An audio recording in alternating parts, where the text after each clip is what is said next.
Alright guys, we got a new another style. This is 2 copper plates, donut shaped, with the coil inside, and it's the original it's this original coil here, but instead of using the coil on both sides, I combined the one single coil in between these 2 copper plates. And I've soldered I've got to do some touch up on the soldering in the center, but I finally got it so it's not going to blow up. I mean, expand and pop out. So we're getting ready to test this. The idea is to connect the bridge rectifier to the outside edge here, and one on the top plate and the bottom plate, and then this is the most efficient way to use the magnetic field. So I'm using total magnetic fields being used, top and bottom, north and south.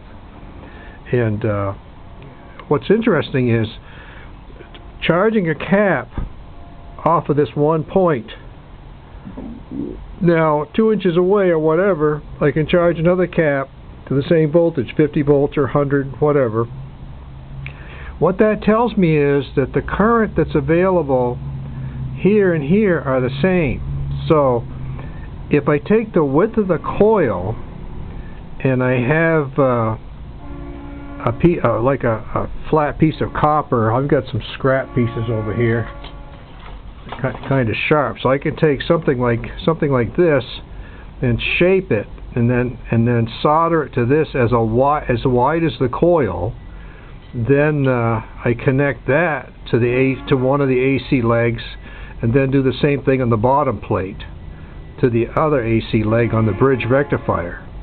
And anyway, so that'll give me I thought about using like 10 wires right near each other going to the same bridge rectifier, because the current that's going to this cap here is the same as this one. So that means if I have 2 connections going to one bridge, then I'm going to have twice the current. So that's it. Have a good one.